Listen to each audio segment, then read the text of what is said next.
গাজা উপত্যকার বেইত হানুন এলাকায় ইসরায়েলি দখলদার সেনাদের ওপর বড় ধরনের একটি হামলা হয়েছে।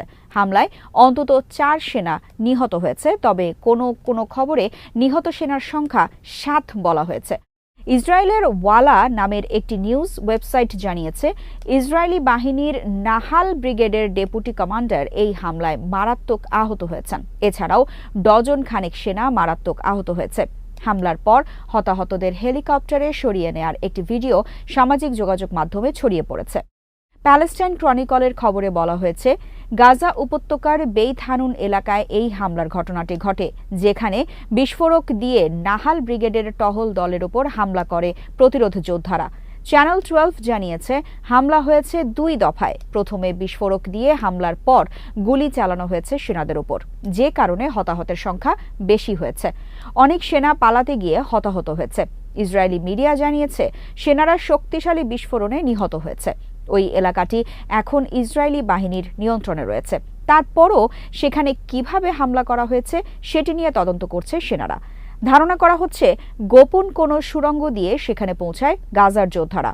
হামলার পর হতাহতদের উদ্ধারেও সমস্যায় পড়েছে দখলদার বাহিনী, কারণ প্রতিরোধ যোদ্ধাদের আরও হামলা করার আশঙ্কা ছিল। শুরুতে আল জাজিরার বরাত দিয়ে হিব্রু ভাষার একটি গণমাধ্যমে 7 সেনা নিহত ও 30 জন আহত হওয়ার কথা বলা হয়েছিল।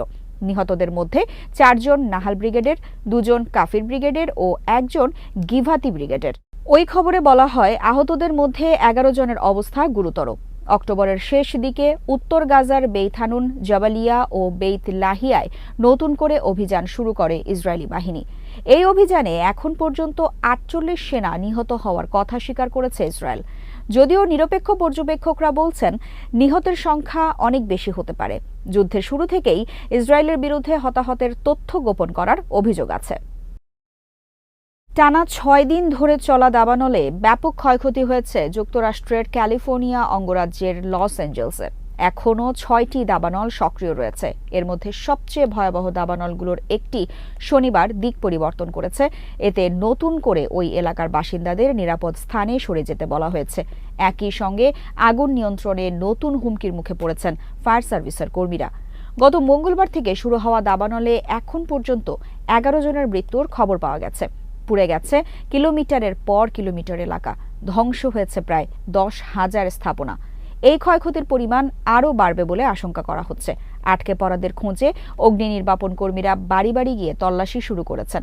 বিশেষজ্ঞরা বলছেন, লস অ্যাঞ্জেলসে ইতিহাসে সবচেয়ে ভয়াবহ এই দাবানল ছড়িয়ে পড়ার পেছনে প্রধান কারণ হচ্ছে সান্তা অ্যানা নামের ঝোড়ো বাতাস। শহরের পশ্চিমে জ্বলতে থাকা প্যালেসেডস নামের দাবানলটি নতুন দিকে অগ্রসর হওয়া শুরু করছে। ফায়ার সার্ভিসের কর্মকর্তা এরিক স্কট স্থানীয় একটি টেলিভিশন চ্যানেলকে বলেছেন, প্যালেসেডস দাবানলটির পূর্বের অংশে আগুন উল্লেখযোগ্য হারে বৃদ্ধি পেয়েছে। সেটি দিক পরিবর্তন করে আরও উত্তর পূর্ব দিকে এগিয়ে যাচ্ছে। এই দাবানল সবচেয়ে ভয়াবহ আকার ধারণ করেছে।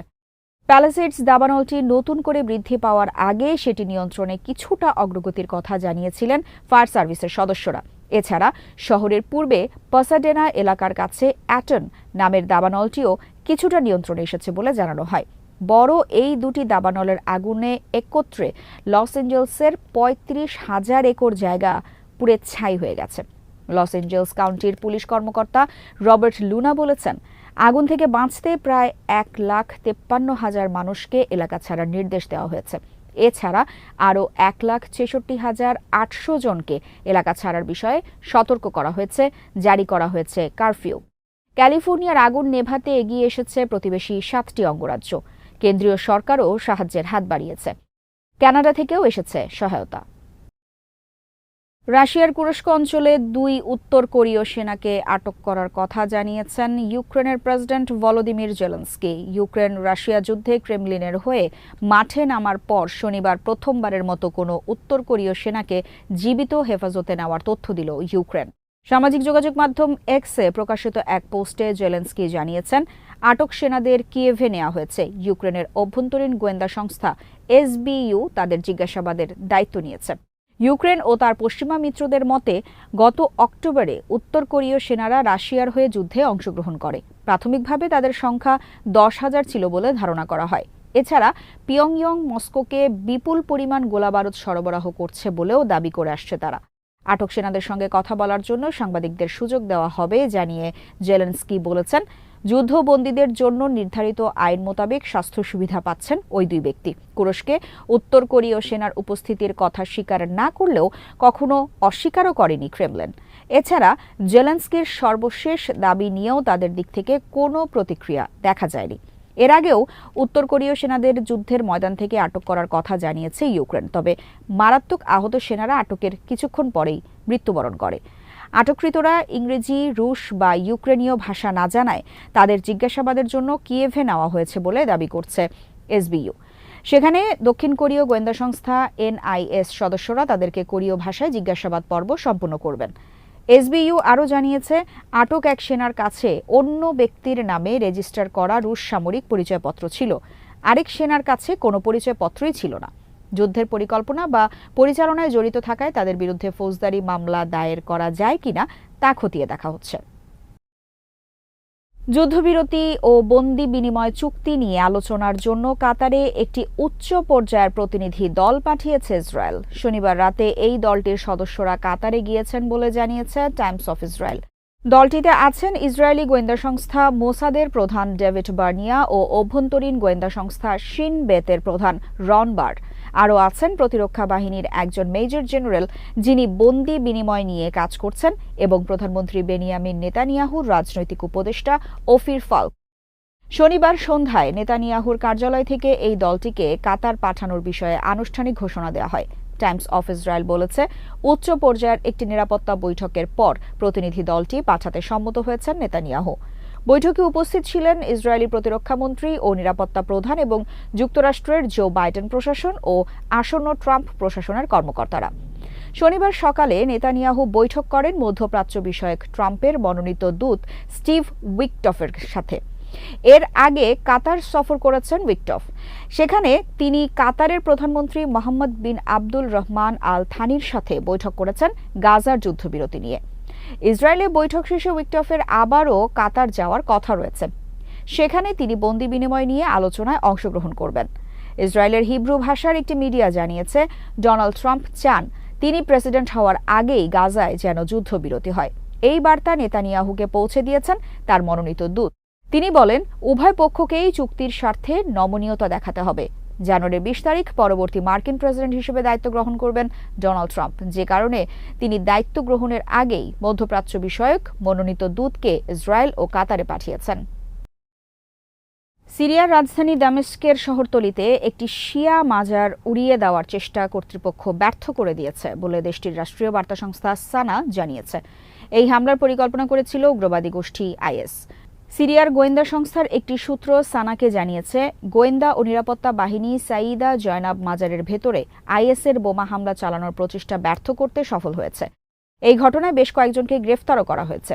মধ্যপ্রাচ্যের এই দেশটির রাষ্ট্রীয় সংবাদ সংস্থা সানা সিরিয়ার জেনারেল ইন্টেলিজেন্স সার্ভিসের অজ্ঞাত এক কর্মকর্তাকে উদ্ধৃত করে জানিয়েছে, আইএসের যেসব সদস্য এই হামলার পরিকল্পনা করছিল তাদের গ্রেফতার করা হয়েছে।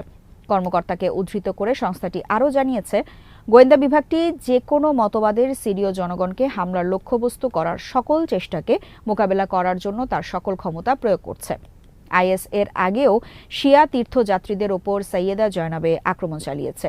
মূলত আইএস সুন্নি ইসলামের কট্টর ব্যাখ্যা দেয় এবং শিয়াদের কাফের মনে করে থাকে। 2023 সালে শিয়াদের পবিত্র দিন আশুরার ঠিক একদিন আগে সৈয়দা জয়নাব মাজারে মোটর সাইকেলে রাখা একটি বিস্ফোরক বিস্ফোরিত হলে অন্তত 6 জন নিহত হন এবং অনেকেই আহত হন। এবার টিউলিপ সিদ্দিককে বরখাস্ত করতে ব্রিটিশ প্রধানমন্ত্রী কিয়ার স্টারমারের প্রতি আহ্বান জানিয়েছেন দেশটির প্রধান বিরোধী দল কনজারভেটিভ পার্টির প্রধান কেমি ব্যাডেনচ। শেখ রেহানার মেয়ে টিউলিপ সিদ্দিক ব্রিটেনের ক্ষমতাসীন লেবার পার্টির এমপি। তিনি economic secretary to the treasury and city minister হিসেবে দায়িত্ব পালন করছেন। তার কাজ ব্রিটিশ অর্থবাজারের ভেতরের দুর্নীতি সামাল দেওয়া। কিন্তু বাংলাদেশে হাসিনা সরকারের পতনের পর তার বিরুদ্ধে একের পর এক অভিযোগ উঠেছে। রাশিয়ার সাথে পারমাণবিক চুক্তিতে আর্থিক অনিয়ম ও হাসিনা ঘনিষ্ঠদের কাছ থেকে ফ্ল্যাট উপহার নেয়ার অভিযোগ তার বিরুদ্ধে। বিবিসি বলছে, ব্রিটিশ প্রধানমন্ত্রী কিয়ার স্টারমারের কাছে ট্রেজারি মন্ত্রী টিউলিপ সিদ্দিককে বরখাস্ত করার আহ্বান জানিয়েছেন পার্লামেন্টের বিরোধী দলীয় নেতা কেমি ব্যাডেনচ। সোশ্যাল মিডিয়া প্ল্যাটফর্ম এক্সে দেওয়া পোস্টে প্রধানমন্ত্রীকে মেনশন করে কনজারভেটিভ পার্টির এই নেতা বলেছেন, টিউলিপ সিদ্দিককে বরখাস্ত করার সময় এসেছে। ব্যাডেনচ বলেন, সরকার যে আর্থিক সমস্যাগুলো তৈরি করেছে তা মোকাবেলায় মনোনিবেশ করা উচিত হলেও টিউলিপ সিদ্দিককে সেই কাজে মনোনিবেশের জন্য সমস্যা হয়ে উঠেছেন। এখন বাংলাদেশ সরকারও শেখ হাসিনার সরকারের সাথে তার যোগসূত্র নিয়েও গুরুতর উদ্বেগ প্রকাশ করছে। বিবিসি বলছে, টিউলিপের দুর্নীতি নিয়ে বাংলাদেশের অন্তর্বর্তীকালীন সরকারের প্রধান উপদেষ্টা ড মোহাম্মদ ইউনূসের মন্তব্যের পরই কনজারভেটিভ পার্টির নেতা কেমি ব্যাডেনচ এই মন্তব্য করেন। ড ইউনূস সানডে টাইমসকে বলেছিলেন, টিউলিপ সিদ্দিককে তার খালা শেখ হাসিনার ঘনিষ্ঠদের দেওয়া লন্ডনের সম্পত্তিতে বসবাস করার বিষয়ে ক্ষমা চাওয়া উচিত। এছাড়া সম্প্রতি বিরোধী দল কনজারভেটিভ পার্টির এমপিরা টিউলিপের উদ্দেশ্যে বলেছেন, ফ্ল্যাট উপহার পাওয়ার বিষয়ে গ্রহণযোগ্য ব্যাখ্যা দিতে না পারলে তিনি যেন ট্রেজারি মন্ত্রীর পদ থেকে পদত্যাগ করেন। আজ এখানেই শেষ করছি। সবাই ভালো থাকুন, সুস্থ থাকুন আর দেখতে থাকুন বিডি দর্পণ। চ্যানেলটি ভালো লাগলে সাবস্ক্রাইব করুন, সংযুক্ত থাকুন আমাদের ফেসবুক পেজে। আল্লাহ হাফেজ।